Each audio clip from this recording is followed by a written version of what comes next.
Well, welcome all to the Saints Insider post-game show. I'm Zach Ewing, your host. We will be joined shortly by Times-Picayune columnist Rod Walker, who will help us dissect this one. Later, we got the boys out in Seattle, Luke Johnson, Matthew Paris, Jeff Duncan. They will all try to join us from Lumen Field as well. To recap what is unequivocally one of the worst performances in at least modern New Orleans Saints history. I think if you go back to the 70s and 80s, you would find some other paper bag worthy performances in there. But we were looking all of those up to try to find worst first half performances in franchise history. And you were going back to 1979, 1980, had a 2005 sprinkled in. Of course, that's the Hurricane Katrina season. So Saints lose 44-13 to the Seattle Seahawks. Quite frankly, it was probably worse than that score makes it seem. The score was 38-6 at halftime. Seahawks didn't really try to do anything but milk the clock in the second half. They just got a couple of field goals. Spencer Rattler threw a touchdown pass in the fourth quarter to Jack Stoll. It was his first career touchdown. And that was about it, 44-13, the final score. The 38 points allowed in the first half, the most ever in New Orleans Saints franchise history. Never been done before. They were down 35-0 in a game in 1979, I believe. That ties, so 38-6. They actually didn't have the worst deficit at halftime in franchise history, but the most points allowed in the first half in franchise history. Well, Chip says, realize you have to film the show. Not sure what you can dissect. We're going to try. Mostly, I think we might give people a chance to vent. And we'll bring Rod Walker on. Rod joining us also from New Orleans. Rod, you've been covering this team for almost a decade now. I don't know that there's a lot of worse performances like outside of COVID games and things like that, where it was just backups playing, but this was pretty bad. Yeah, that first half was, especially the first quarter particularly. There may be one worse than that, but I can't imagine one worse than that, especially with just the special teams blunders. That's one of the things this team has always sort of done well is special teams. Like they've just always paid attention to the details in that and just didn't make the mistakes that they made today. So it was hard to watch. I apologize to these fans who are on here and sat through all that. It was rough, man. Yeah, no doubt. And that's it for the fans who made it out there. I don't know how many Saints fans were in the house, but that's an expensive trip out to Seattle, an expensive city to get a hotel room and all that kind of stuff. And you just saw, and we've got some venting already starting. Colin says they seem so unprepared. Lackadaisical training camp biting them in the butt. Team did go on a boat ride in Seattle. Kellen Moore kind of has built this, I don't know if I want to use the word culture, but he certainly kind of built up this team camaraderie, like, hey, let's have fun. Let's go out there and be a team. And I don't think it's probably too early to say it's not working. Like they were competitive in their two home games, but clearly today something was just way off. And you mentioned the special teams. There was also penalties, Rod. There was, Brian Brzee, you can call it ticky-tack if you want, a stupid play to prolong a drive and give the Seahawks a touchdown instead of a field goal on that first drive. Then you have the special teams disasters, more penalties on offense, red zone failures, like just kind of comprehensively not good. Yeah, you mentioned the team bonding and all that stuff, and I think that's fine to build a culture, but I do think you have to balance it with paying attention to details, and clearly this team has not been paying attention to details. Because the pre-snap penalties is to me, that's the biggest concern. Guys just not lining up correctly or false starts.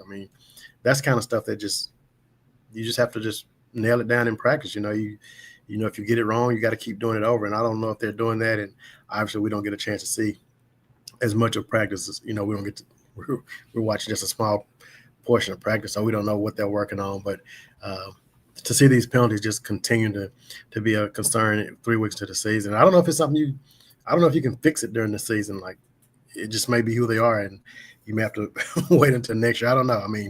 There has to be some emphasis on it though. Because if not, it's one of the things I wrote about in the 3 things we learned. this team is just not good enough to beat you if they're not going to be disciplined. They're just not. They're not good enough to overcome that kind of stuff.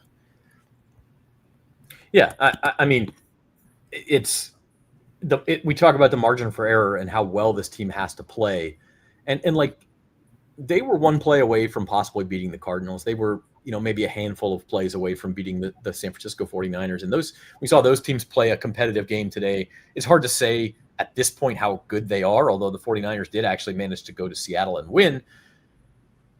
But today, it all kind of bit them in the butt. I kind of want to go through a blow by blow of that special teams just disaster class. And it's funny because yeah, go ahead. No, I was going to say, before you even get to that, can we go to Kellen Moore's decision to go for it on fourth down on the first drive? Yeah, I mean, I kind of question it. It's a bold move. You can try it, and if it works, I'm probably not talking about it right now, but I just think that this team probably doesn't need to go on the road and take that chance, unless he just wanted to see if he could take the crowd out of it right away. Maybe that's what he was doing, but I thought it was a pretty aggressive move. And then he comes back to the end of the half and does something totally opposite and kicks a field goal when you're down 38-3, which was the opposite of what he started the game as this aggressive guy, and then all of a sudden he gets non-aggressive. And at that point, it probably didn't matter anyway. I mean, you're down 38-3, but it was just kind of interesting to see his change in mindset from one start of the half to the end of the half. Yeah, I think it's a good point. I'm glad you brought it up because I've almost forgotten that happened. But they decided to go for it, and like you can kind of see it if you're going, okay, we're big underdogs. I'm gonna roll the dice in this game. We're gonna try to get out to a lead. Like let's press our foot down to the gas. But then, as you say later, by halftime, and I realize the score is a lot different, but by halftime you're saying, you know what? I'm happy with just getting on the board. Like I want to get the guys some confidence and not be shut out in this game. And it almost feels like Kellen Moore isn't quite sure what message he wants to send to this.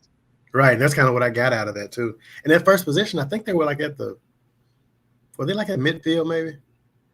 When they went for they were at their own 45. They were at their own 45. Yeah. So I mean, even if you get the first down, I take that back.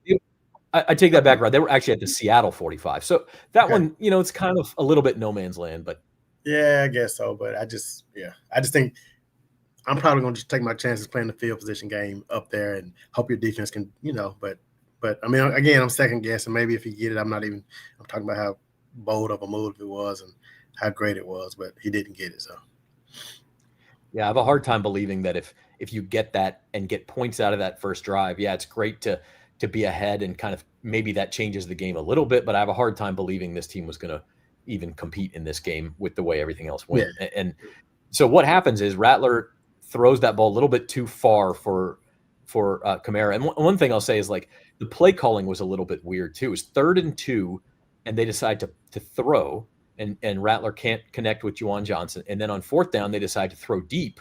And Alvin Kamara was actually open, but Rattler was on the run and under pressure as a very difficult throw as he's running. And he just a little bit overthrown. AK couldn't come up with it. And so from there, Seattle goes down and they get into field goal range, right? But then you stop them.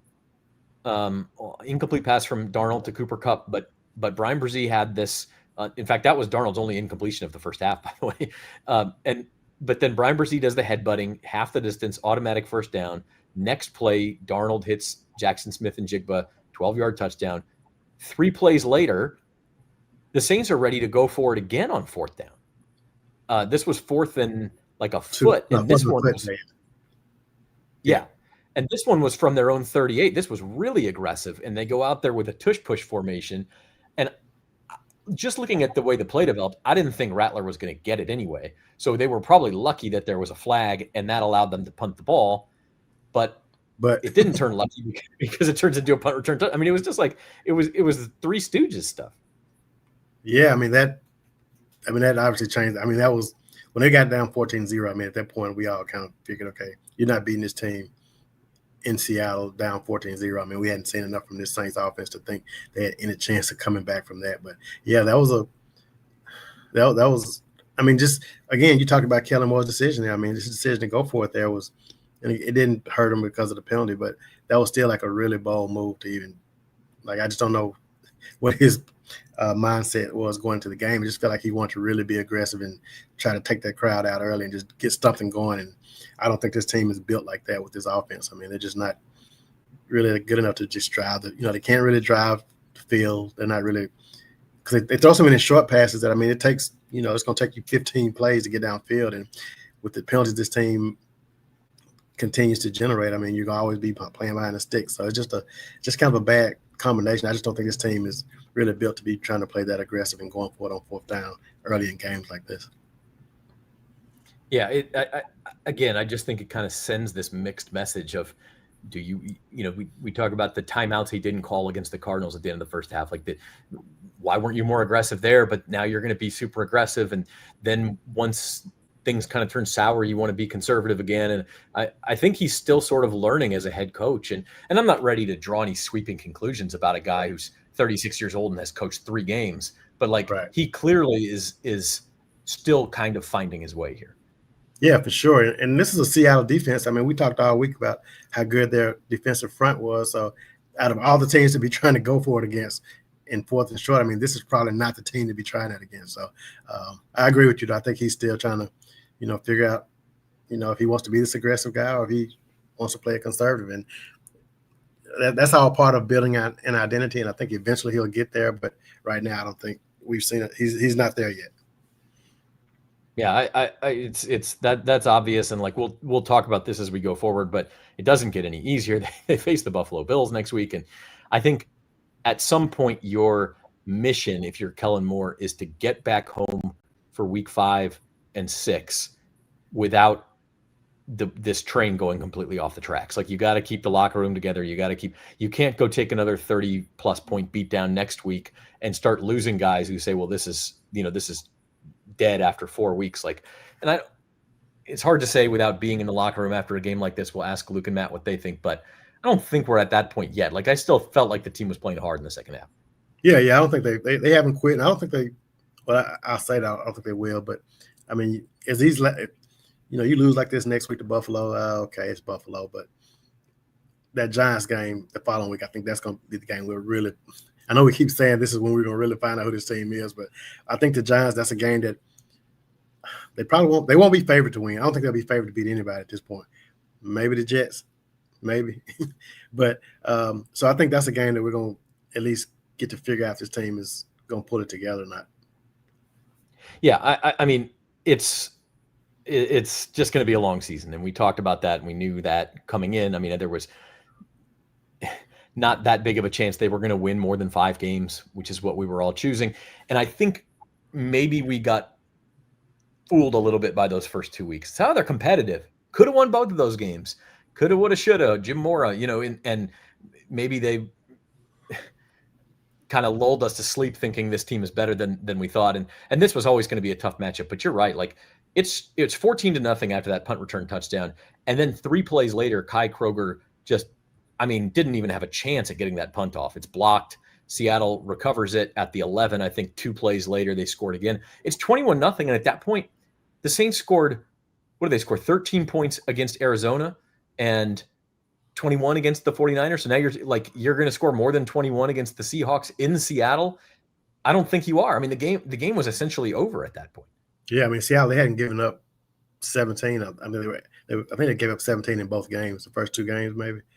So, I mean, there was just no way the Saints going to be able to score that many points against that defense up there. And it just kind of snowballed. It got out of hand, and there was nothing they can do to really stop it at that point.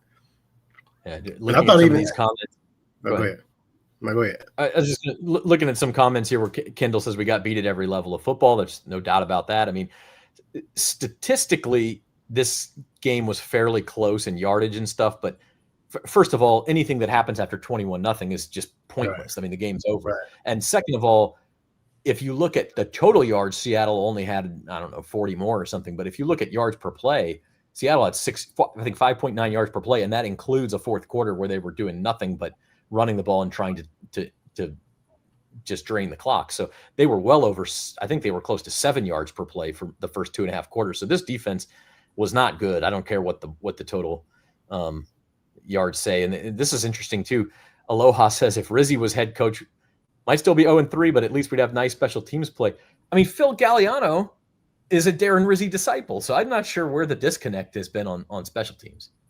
Yeah, I mean, the stuff that happened today, just we just haven't seen it, man. And I know a lot of people were. One of the things I thought about was like, hey, does that happen if JT Gray's still on the team? And I know he's just one player, but I mean, like, he was really, really good at like making tackles on punts. And I don't know if the punt was where it was supposed to be. Maybe it was kicked and they were expect. I don't know, but I did hear that Kellen Moore talked about he has to look at the tape to kind of review that. But yeah, it was just bad special teams. Like then we had another group of missed field goal again, which is starting to be a concern now. I mean, I was probably raving about him more than anybody before the season started. I pegged him to be to make the Pro Bowl, and none of us thought he'd even miss 3 field goals. He's already missed three games into the season, and I think it's starting to be a concern now. He's a guy that we thought was Mr. Reliable. That's what he was in training camp, and he hadn't delivered. This season. And one of the I think the kick today was kind of long. I can't remember what the distance on it was, but was it 50 something? Yeah, it was a. I'm looking right now, Rod. It was a 52-yarder that he missed. Yeah, I mean 52 in Seattle. I mean that's not the end of the world, but they're still. I mean he still missed one in every game, and that's a bit of a concern for a team that's already struggling scoring points. So they just can't afford to leave points on the board like that. Yeah, and I mean, like, it's one thing to miss a 52 if you hadn't missed others. He has.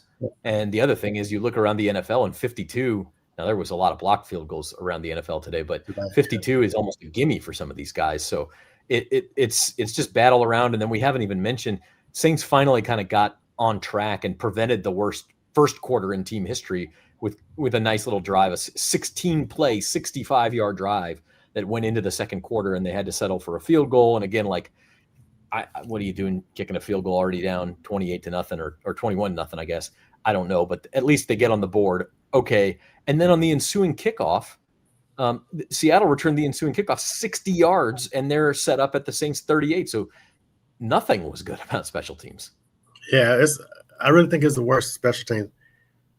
Without a doubt, I almost say without a doubt, it's the worst special teams performance I've ever seen this team have since I've been covering the team. Like, they may have given up a big play, but not just to see that combination of plays and how we put them in a hole. I just never seen anything like it for this team.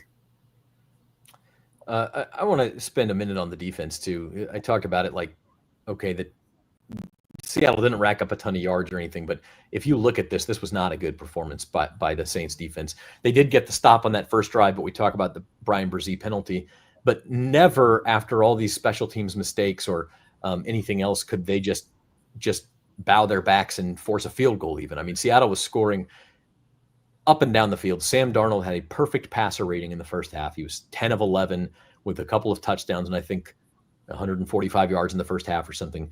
JSN was wide open several times down the middle of the field.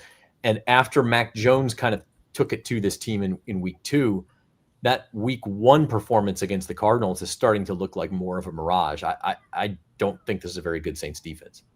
Yeah, I agree with you. That's concerning. That was like my third thing, I think, on my 3 things we learned was that we thought this defense was going to be able to carry this team. But I think as we go on in the season, we feel like they're not as good as we thought. I mean, they played 2 average quarterbacks. I guess, is that fair to call Mac Jones and Sam Darnold average? I mean, that's about what they are, right? I think you're probably being kind by saying some of those guys. Right. Maybe if you add in Kyler Murray, it's 3 average quarterbacks. Right. And now they're about to play Josh Allen this week, who will be, he's arguably the best quarterback in the league. And I guess the quarterbacks aren't, you look at their schedule, I mean, they don't face a whole lot of elite quarterbacks this season, which is good, but it's not good when you're making average quarterbacks look like they're close to elite. And that's not, that's not promising for this team, just how these guys are. I mean, you wouldn't expect Sam Darnold to be 14 of 18 for 2 whatever he finished with and 2 touchdowns, but he was. Yeah, and again, he didn't play the fourth quarter. He only threw, I think, 7 passes in the third quarter. He had 218 yards, 2 touchdowns, finished with a passer rating of 154.2, which is only about 4 points away from perfect. So Drew Lock got the fourth quarter for the Seahawks. We did see Tyler Shuck in the game for the Saints for the last series. He was playing with backups against backups. It was almost like preseason duty. Threw 2 incomplete passes, but at least he's got his feet wet in the NFL now, I guess. Yeah, I mean, we didn't we didn't learn a whole lot from him in that one series, but um, I think something that we did like that I did like was seeing Quincy Riley force that fumble to get the Saints the ball back late, and that's when Tyler Shuck came in. So that was a good play by Quincy Riley there. You want to see these rookies come in and make some type of impact, but yeah, I mean, we saw Tyler Shuck. I don't think it's his time yet. I mean, I think he's still. I don't think Spencer Rattler's done enough to make you pull the plug on him yet. I think you have to ride him out for. You got to play him a few more games and see where it goes. But I don't think I don't think he's to blame. But I do think that the way this offense is working, where he's kind of being more of a game manager and just throwing these short passes, I just don't know if that's going to get you a win because this team's not disciplined enough to. Which I mentioned earlier, I don't think they're disciplined enough for that type of offense to really work. Ethan has a comment here about Rattler saying his only two good games in his book are the Commanders game last year and 49ers game last week. Other than that, has a ton of work to do. He's wildly unpredictable. How do you rate Rattler in this one? He was 28 of 39, 218 yards, one touchdown, one interception, both well after the game was decided. Only took 2 sacks. Again, nothing bad. I don't think he was what lost them the game, but also clearly not a difference maker. Yeah, I don't think he lost it in the game, but I don't think he can win a game where you're in a hole. Like, I don't think he's going – I mean, he might can come back from a 7-point deficit, but if you're down 14, Spencer Rattler's not going to lead you to a comeback victory because this offense just isn't set up for that. I mean, he's just kind of nickel and diming you down the field, and that's not going to be good enough to win games. So for Spencer Rattler to win again, and he's still looking for his first win, but for him to get his first win, I think he's going to have to somehow get a lead, might even get a double-digit lead, and just kind of hold on to it. I mean, I don't know if he's the kind of guy that's going to be able to rally you back, and that's just how this team is built right now. Yeah, especially with the penalties. I mean, that's you're just overcoming that. So this team the team just isn't really good. I think we're trying to say that the nicest way possible, but I think that's really what it is. So I mean, he has to play like a perfect game, I think. And the Saints have to play a really clean game for this team to be successful, and they're just not. That's not where they are right now. Yeah, I'm not too interested in being nice or pointing out a lot of positives after 44-13 beat down. 11 penalties, 77 yards. Giving up a special teams touchdown and setting up another touchdown directly from a special teams disaster. 5.9 yards per play allowed on defense. It's just not a lot of good. And like, we'll just take a moment here, and just because I have a slide for it, the Saints are going to Buffalo next week. and I mean, I don't know if you're the Bills, how you even view this game. They're coming off extra rest, but they didn't play particularly well against Miami on Thursday night. And so they may be looking at this as a spot to get right. And I don't, if you're the Saints, man, you got to fly home to New Orleans, turn around and fly back to Buffalo 5 days later. Like, this is dreary. Yeah, I mean, you're going to either get a really focused Buffalo team that's going to come in there and just handle business, but even if Buffalo has an off game, like, they're still good enough to beat this team. Like, I don't even think they have to. I mean, they can't just sleepwalk through it, but I mean, they can just come out there and just kind of play and they'll be fine. But I expect them to be really focused because teams are typically really focused coming off of that mini bye. So. Yeah, this is funny. For Jerry says everyone picked Seattle to win and they were right. I'm in a couple of like survivor pools, and Seattle was by far the most popular choice in both of them. Like, you could have taken Buffalo, was probably the more sure. They had the bigger point spread on Thursday night, but Seattle, I don't think anybody looks at them as this juggernaut, this great team. And so you see them at home against the Saints, and in Survivor, you say, well, let's use them because this is the team that they can dominate. And everybody was like, a lot of times that happens, and that's where people get caught because the NFL is unpredictable. But today, unfortunately for the Saints, was just like completely predictable. Yeah, and I don't even know if the Seahawks are a playoff team. I mean, they're good. I mean, I think they're really solid. That division is – Saints are 0-3 against the NFC West, but that division is much better than the NFC South, as we kind of saw today. One team lost by 30 and another team lost by 31 today in the division. But, yeah, that's losing to a team like that is just kind of, losing by 31 to a team that might be a playoff team is just kind of let you know where this team is. And by the way, we mentioned Kellen Moore's age and how he's the youngest coach in the NFL. Second youngest coach in the NFL was on the other sideline today. Mike McDonald's 38. He has that team, in a much and now that's not a totally fair comparison because they went out and got a free agent quarterback. They clearly have been more competitive the last couple of years than New Orleans has, but you still kind of see a coach who kind of has his stuff together and understands where he wants to go with his franchise, where Kellen Moore is still trying to figure that out. Yeah, I mean, I think Seattle definitely has an identity. They know that they're going to be a really good defensive team, and they've kind of built it. With the Saints, we don't really even know who they want to be, really. I mean, they're just kind of out there. The defenses, we think they're going to be good, but we just haven't seen enough to really know what their identity is, I don't feel like. And we're just 3 games in, and I'm sure they'll figure all that out, but I don't think we really know that right now. Yeah, it's important to remember it is just 3 games. These last 2 comments kind of, I think, crystallize that. Like Taylor says, Saints get blown out. Is Kellen Moore in danger of losing the team already? And I think I tend to Kim's right. It's growing pains. Like you're not going to lose the team after 3 or 4 games. You would not think. There is no reason to give up on Kellen Moore as an NFL head coach after 3 games. That's an overreaction in my opinion. Now we'll see how things go.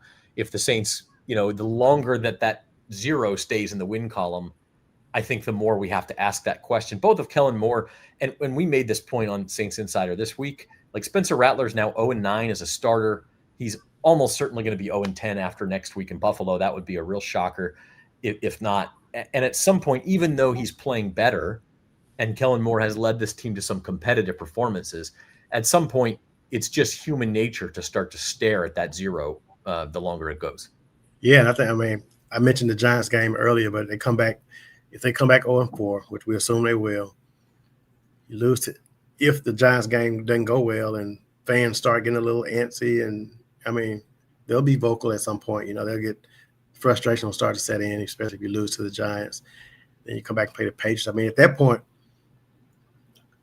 there's a point in the Giants and Patriots game where you could lose the team, I feel like. But I think they're far from that right now. I feel like this team, it was a really bad game today. And I think they can maybe learn from it and get better. But I think and I know I'm just skipping over the Buffalo game, but I think the Giants game we'll know a lot more about this team. It's an important game, because you do have to get that win. That one in New England, both are winnable games.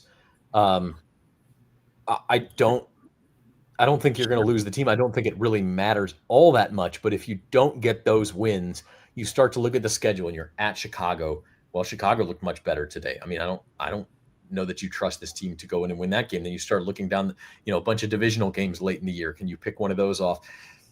You don't want to get to the point where we're talking about, a winless season and all of that. That's just not.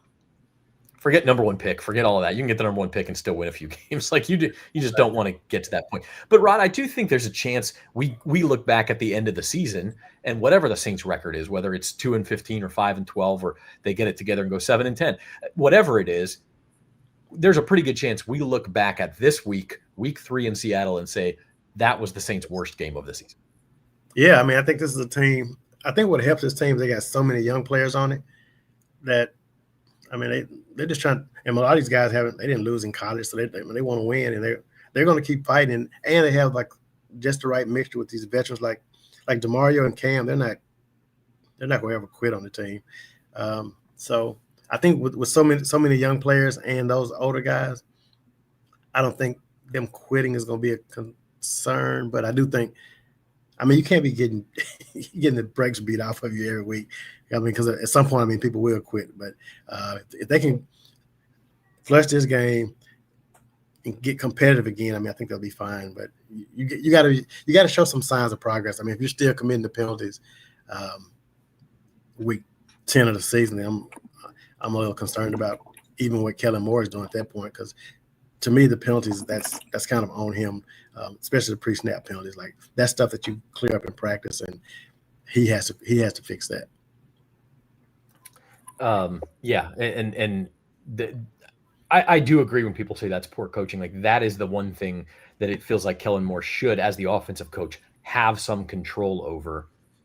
You know, just figure it out, man. Like that's a discipline issue. It's going to happen from time to time, especially in a tough environment. We didn't talk about. I mean, that it was very noisy there. Like I think the Seattle Lumen Field home field advantage is real, and that's going to cause some of those. But the problem is, it wasn't just a couple; it was a lot, and this is the third straight week that we've seen that problem. So it's tough.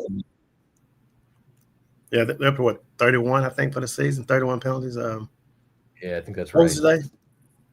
It was 11 today. 11 today, it was 13 7 last week, and 13 in week one, I think. So 31 penalties, over 10 penalties a game.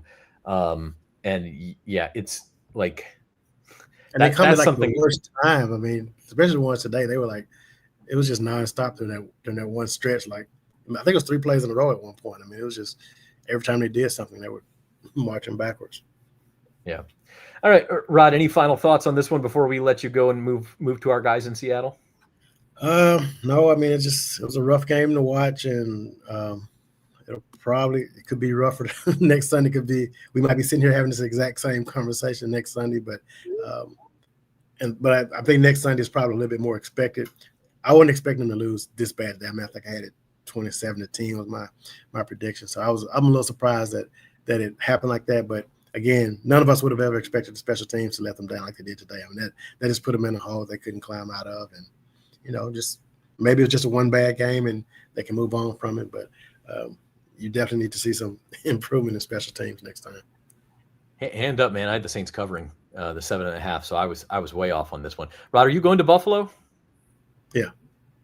Yeah. Okay. So you'll be up there in Orchard Park next week, and we'll talk to you in the post game and in the Saints Insider throughout the week before that. All right.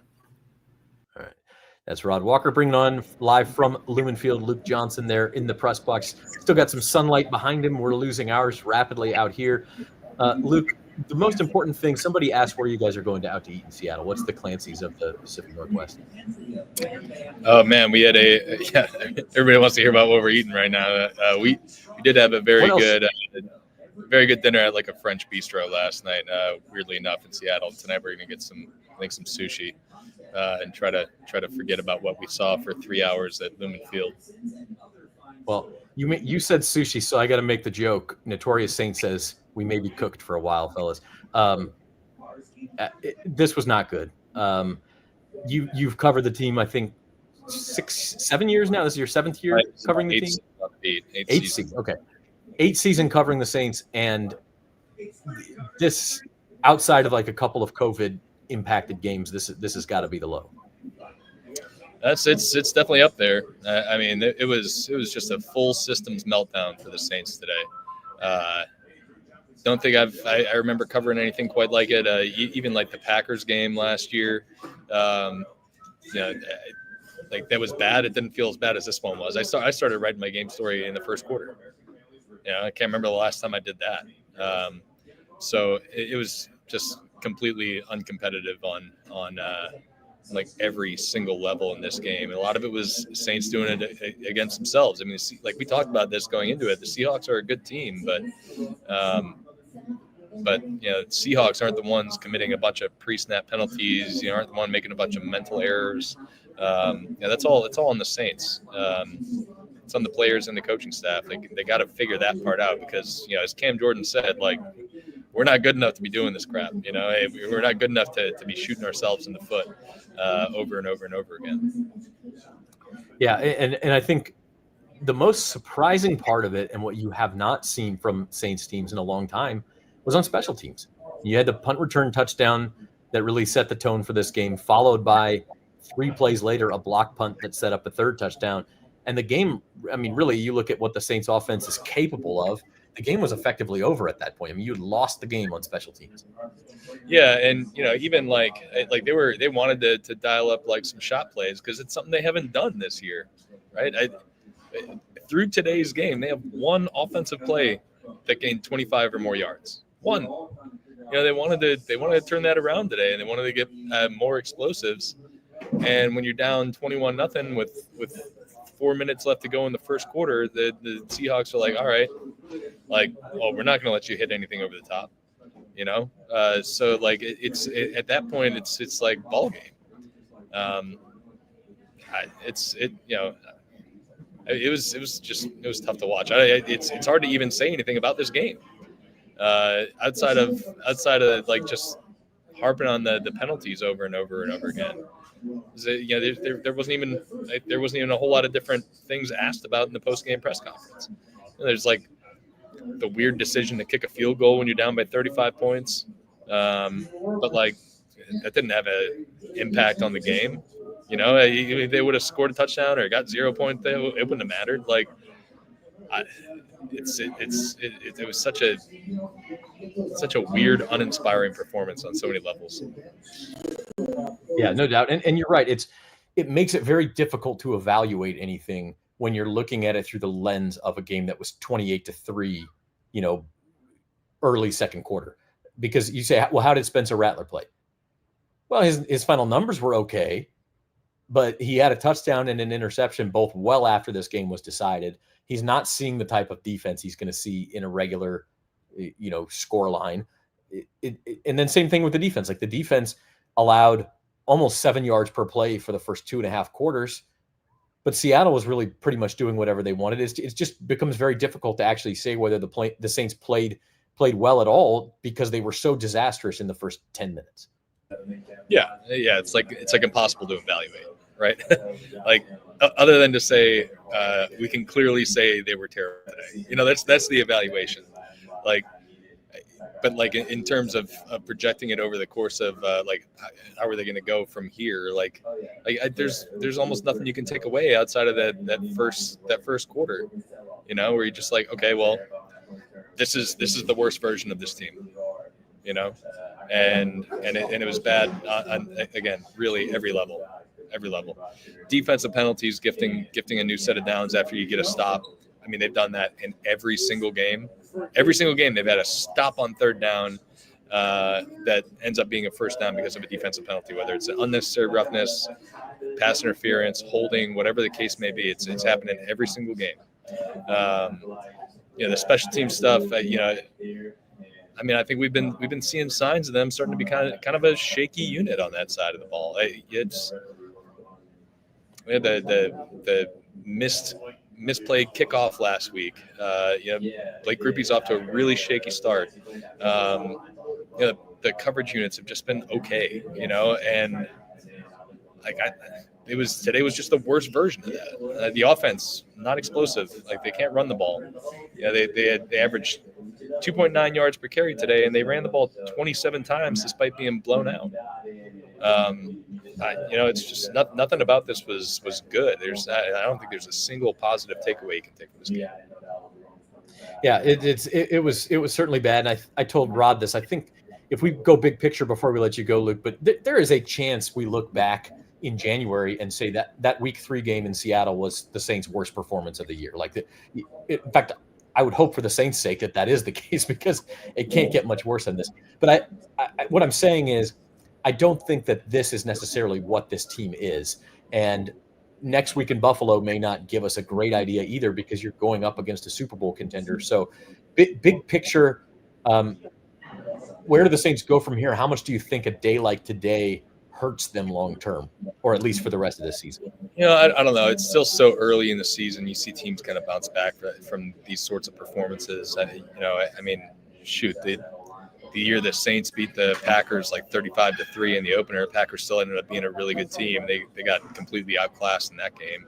I'm not trying to say I think the Saints are going to be good, but I think it's still like if this were to happen in like week 10, when they're already kind of down to like having a bad record at that point, then you could see it maybe just turn into just crap for the rest of the season, just snowball and get worse. I think it's still early enough to where it's not necessarily going to be like everybody's just giving up after this one. I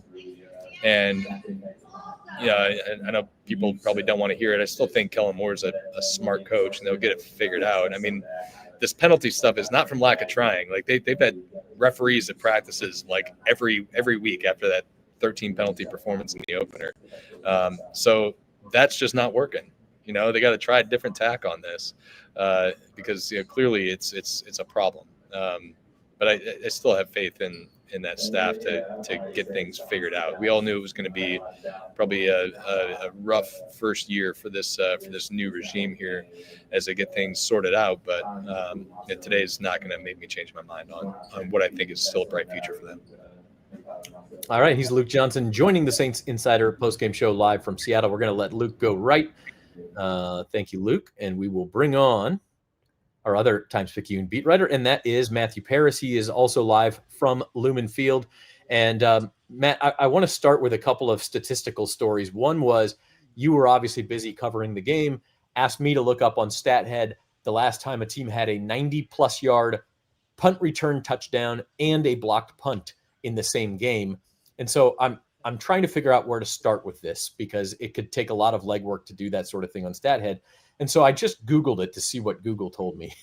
Google says, oh, it happened today. The Washington Commanders also did the same thing today against the Las Vegas Raiders. So that was crazy, but I actually did eventually figure out it had only happened before today, when it happened twice. It had only happened 3 times in NFL history, the most recent time being in 1976. So that was rare, and I'm pretty sure in none of the other 4 cases did both of these things happen in the first 10 minutes of the game. So that was kind of how today went for the Saints. It did, yeah. I mean, it was I want to say it's uncharacteristic, but it's not. I mean, the Saints have had problems, discipline problems throughout training camp, throughout last season. It's been going on here for a little while, and they have a new coaching staff, and they have put an emphasis on it, as Luke said. But right now, it's not just translating. I think Justin Reed, we had a chance to talk to him in the locker room. He kind of summed it up well. He was talking about being evaluated for a concussion, like what happened there. Said, I got kicked in the face, literally and figuratively. Yeah, that's pretty much sums it up. And then the other statistical thing I wanted to mention, Rod Walker just tweeted this out, courtesy of Jeff Asher, New Orleans stats guru. The Saints are the first team in NFL history to gain 280 or more yards, give up fewer than 330 yards, not lose the turnover battle, and still lose the game by 30 or more points. That's kind of that's esoteric, right? That's like an odd Sundays in September stat, but it does go to show you just how much they lost sort of the unseen parts of this game, at least unseen in a box score, right? Like the box score was somewhat even. The game was clearly not even. And really, when it's 21-0, 10 minutes into the game, this offense is not scoring 21 points very often this year. Like the game is essentially over at that point. And like I was saying with Luke, that makes it very difficult to evaluate anything that happened in the last 3 quarters. No, I mean, I would even say the yards allowed part of that stat that Rod tweeted, like I kind of brush off or roll my eyes at is because Seattle was getting whatever they wanted to on offense before they really became a lot more conservative, just a lot short runs. Like they didn't have to have all these explosive plays that Clint Kubiak has in his bag because they had so many points to begin with. Like this was not a good defensive performance by the Saints by any means. Like I know the stats will say that, but they were a huge mess. I thought just in the secondary, really undisciplined with some of the penalties, with all the penalties, but that defensive penalty, for instance, like that Stallbird sequence where he gets the pass breakup, but yet I can't remember the exact penalty at the moment. I have to go back and look at it, but that keeps the first down alive. Like there were explosives again, like the nice 1-2 shot of another 42-yard pass and then a 15-yard roughing the passer penalty on top of that. Like these are the things that are killing the Saints, and man, it's tough right now.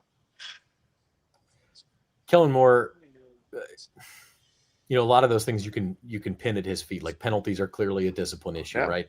Having the team ready to go is a coaching issue. He is still clearly finding his way as a young NFL coach.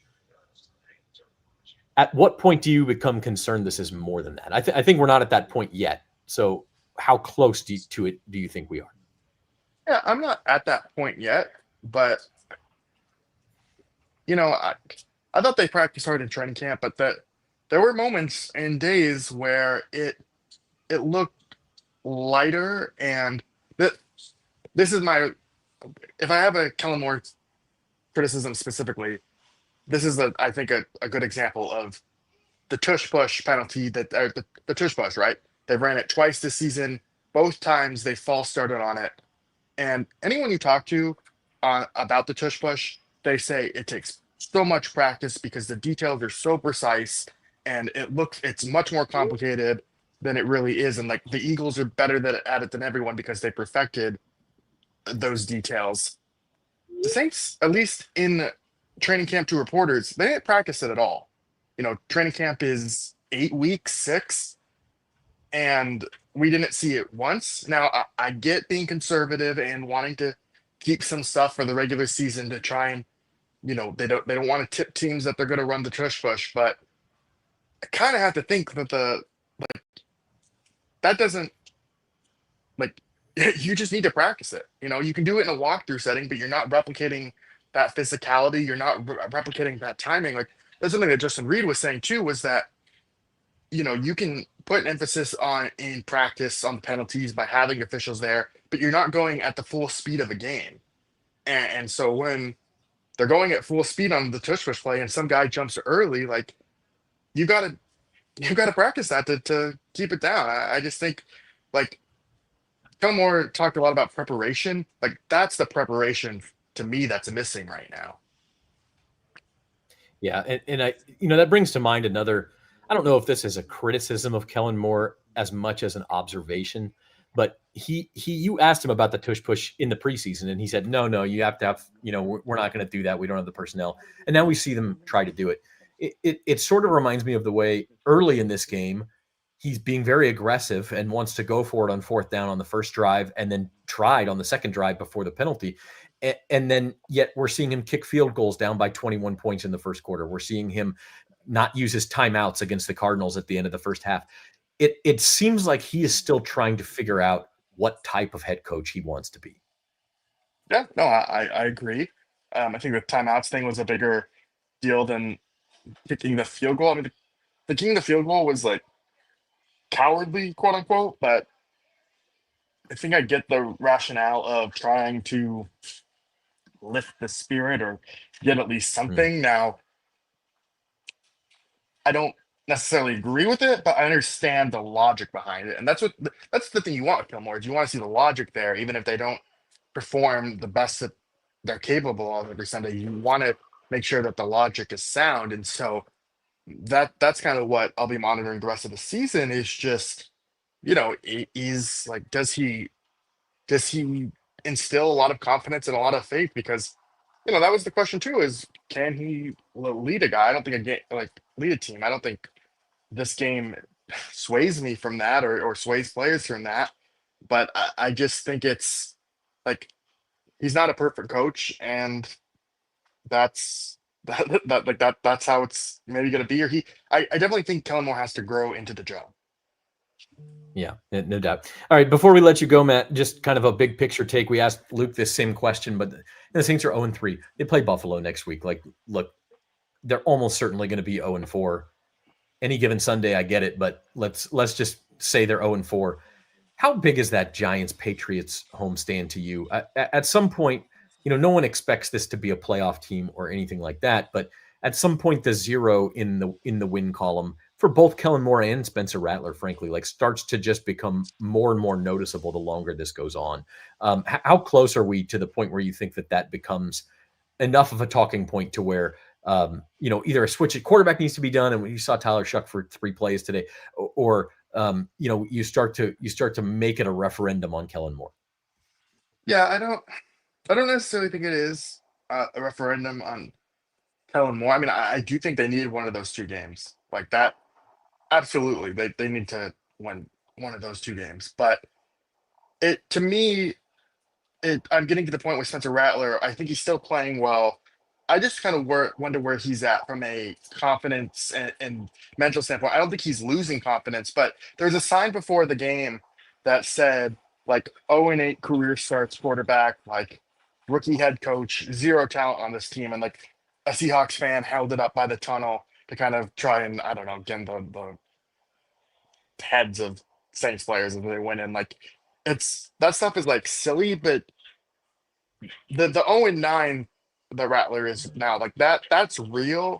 And eventually, at some point, he's gonna have to get into win column. And I'd be interested to talk to maybe some other quarterbacks who've been through a thing of like how much does losing take a toll? Because I think you see it with like if you're sacked a ton, right? Like go to David Carr, for instance. Like after a while he became shell shocked by how many sacks that he took. I wonder if it is the same thing where like losses pile up and then you get in your own head. I saw a comment there that says Rattler wants to win. Of course he does. Like he still believes in himself, and I think he's gone about this whole process, even dating back to when Tyler Shuck was drafted, with like the right way. It's just how many losses is too many losses, if that makes sense. Yeah. No, good points all. And we appreciate Matt joining us. He's got to get to writing, joining us live from Seattle, but we'll let Matthew Paris go. Thank you, Matt. Thank you. And bring on Jeff Duncan, our final guest here live from the Lumen Field press box there in Seattle. And Jeff, I'm curious to see if you can put this in perspective for us. We did your 25 for 25 last year. You've now coached this or covered this team for 26 years. Where does this one rank in terms of just all-time stinkers? Yeah, it's up there. I mean, they had another one here. As a matter of fact, I'm referencing it in my column.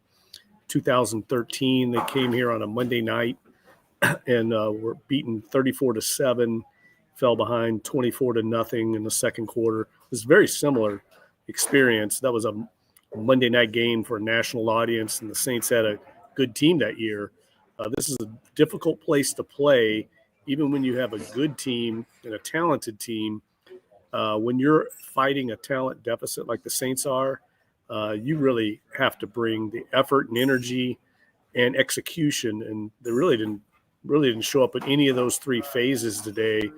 I was watching the sideline early on, Zach. This is when it was still a ball game. It was 7-0, I think.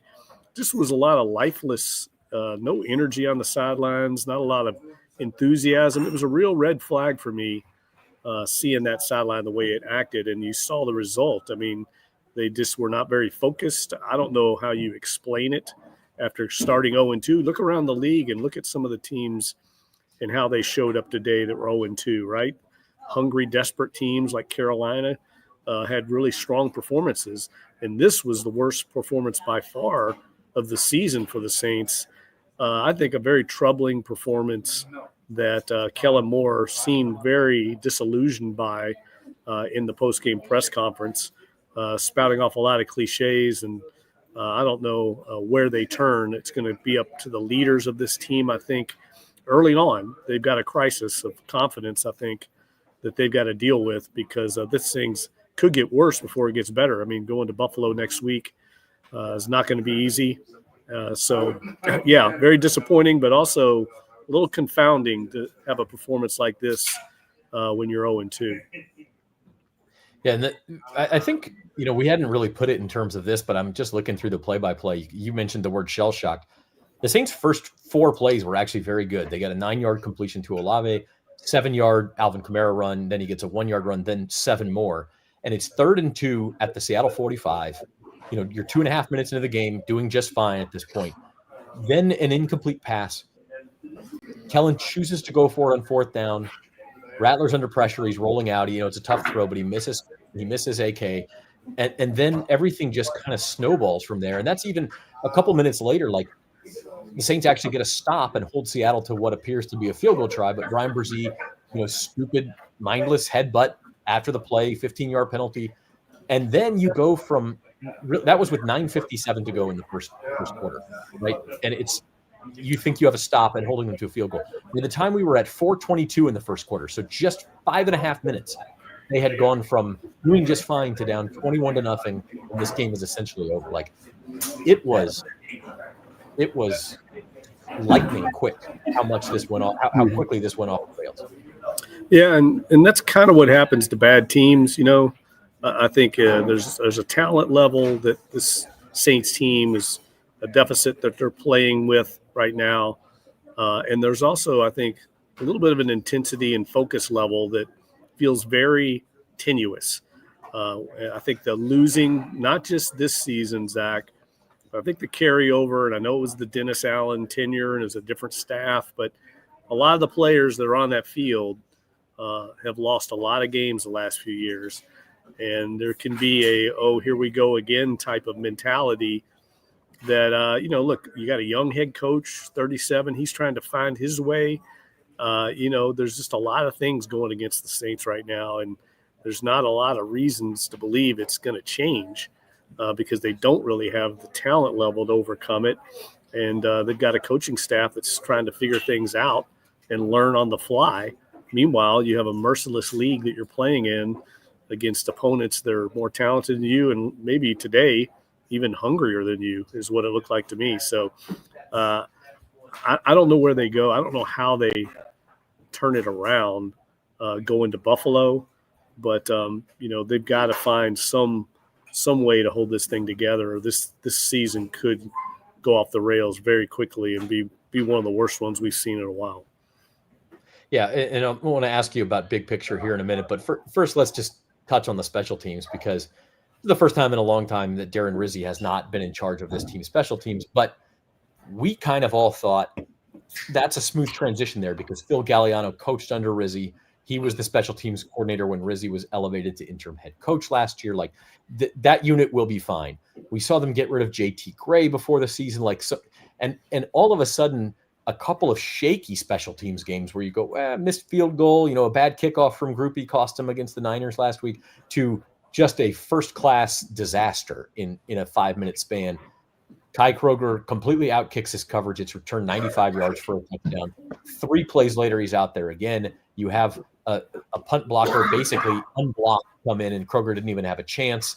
And then a few minutes later, actually, after the Saints had their field goal drive, the next kickoff was returned 60 yards into Saints territory as well. So you can't compete in the NFL if your special teams are that bad. The margins are too thin as it is. And if you're not a good team on offense or defense, man, when your special teams are bad, you just get buried. That was an abomination. I mean, there's just no other way to put it. At one point, I think the Saints had only faced 15 offensive plays by Seattle, and I think they had 35 points, because of special teams and short fields, the offense wasn't even having to – Seattle's offense wasn't even having to put together long drives. That's as bad as I've ever seen. And, look, this is a part of the team that even through the Dennis Allen tenure was a strength. The special teams have always been a hallmark of the Saints. And to see it drop off so precipitously, you mentioned the missed field goal by Groupie. That's a carryover from earlier in the season. But the coverage units have always been strong here.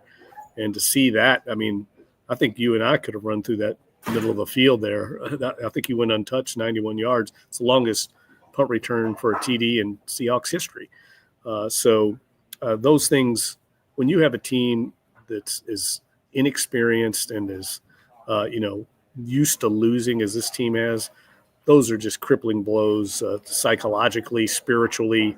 They're just too difficult to overcome. I mean, so I don't know where Phil Galliano goes next, but he's got to get that thing together because this team can't afford to give up touchdowns on special teams and big returns like that. They're just devastating to the team's morale on the sidelines, and they're already facing holes. I mean, they're playing from behind almost every game, Zach. I think they've led for 4 minutes total in 3 games. They're from start to finish. They're behind the 8 ball, and you got a young quarterback trying to pass into the teeth of a pass rush like that. Just bad things are going to happen. So they've got to somehow find a way to start faster, maybe get a little confidence, and not be playing catch up against these NFL defenses that are geared to stop you in those situations. Yeah, we mentioned it with Luke and Matt, but it is so difficult to evaluate anything that happened in this game after the first quarter. Did the offense play well? I don't think so, but when it's 28-0 or 28-3 and the other team can pin its ears back, what are we looking at? Defense, same thing. It's like they didn't ever bow up and force a field goal, at least not when the game was still in doubt. But it's hard to it's hard to take anything from it, right? So this game is over with. I think I mentioned this with Rod. Like, we may look back at the end of the year and say this was the Saints' worst performance. For the Saints' sake, I hope so. That this was their worst performance of the season. But let's go big picture before we sign off here. They play Buffalo next week, and like, okay, they could go shock the world, sure, but the chances are the Saints are 0-4 coming back home for Week 5 against the Giants, Week 6 against the Patriots. The Saints and Giants, by the way, are already the only two winless teams left in the NFL, and the Giants just kicked off right now against the Chiefs, so they could clearly leave the Saints as the only NFC team still winless if they were to pull an upset tonight. So my question for you, Jeff, is how long does this go before we officially have to really start harping on that 0 in the loss column? Because it looks like it may go a while if it doesn't happen against the Giants or Patriots. Yeah, that's a good point. And look, Kellen Moore, I mean, the honeymoon's over. We're 3 games into his tenure, and fans are, the fans that were empathetic or understanding or patient with this rebuild, I think that's all left the building right now. They want to see a better product on the field. I mean, that was a breakdown of every phase of the game: offense, defense, special teams. Not one single area played well, and they didn't coach well. I mean, the team was poorly prepared. They had no energy on the sidelines. They just got outclassed in every aspect by a better team, and you saw the result. I mean, that thing.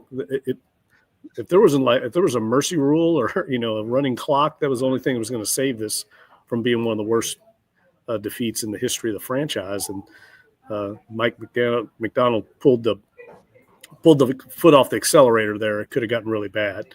They should be embarrassed, and their pride, I'm sure, is wounded. It's a long flight back to New Orleans. Cam Jordan said they're going to be breaking down the film and talking in groups. The leaders, there's a sense of urgency to try and address this right away. It's not going to be a game film that they just throw away and move on. They've got to learn from this, but this team isn't very talented to begin with. So I don't know how they can hope to overcome such a crippling loss like this in terms of confidence. I don't know, the leaders of this team and Kellen Moore, a young head coach, the youngest head coach in the league, this was going to be a challenge no matter what. But now he's got an even bigger challenge in trying to continue to get buy-in from the leaders of the team and try and instill confidence, because frankly, right now, I don't know how you can be confident in what they're doing. They're sloppy and undisciplined on both sides of the ball. They have breakdowns, missed assignments, missed tackles. I mean, we could go on and on. We don't have enough time in this podcast. And plus, I'll blow my deadline on my column if we continue to harp on all the mistakes. But it's not looking good right now, Zach. And the challenge for Moore and his staff is been exacerbated by this bad start. Yeah. Well, speaking of your deadline, we're going to let you go get to it and write that column, which you can read later at NOLA.com/Saints and get Jeff Duncan's perspective on what is just a really poor performance. So thank you, Jeff. See you, Zach. Take care. All right. We will be back this week with a couple of Saints Insider podcasts on Wednesday and Friday, like we do every week. I think we're probably transitioning to the point where we're not talking about the games so much. We're maybe not quite there yet. Friday, I'm sure we'll still kind of break down the Buffalo game and give you score predictions and that stuff. Just because, look, we're not even a quarter of the way through the season, and we have seen turnarounds in the NFL. Maybe not to a point where a team like this would like go make the playoffs, but maybe they just play better and win half a dozen games down the stretch and kind of give you some hope for the future. So I'm not ready to totally pull the plug on that, but clearly not ready to compete in the NFL against the top tier teams, not ready to win on the road, just not ready today. Lots of good comments rolling in. And look, I appreciate you all being here. I appreciate the passion of Saints fans after a game like this.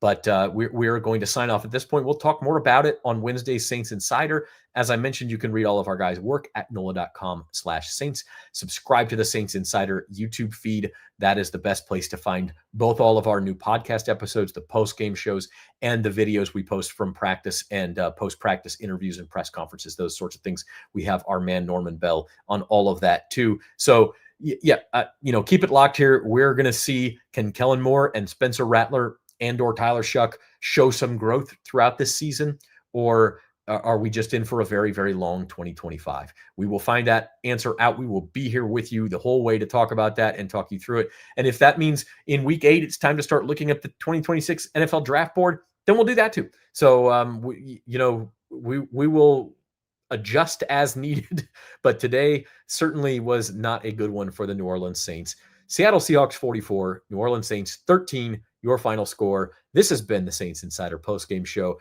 My thanks to Rod Walker for kicking it off with us, also to Luke Johnson, Matthew Paris, and Jeff Duncan joining us as they try to hit their deadlines live from Seattle to come in and give you guys some insight. So appreciate them too. And we will see you next time on the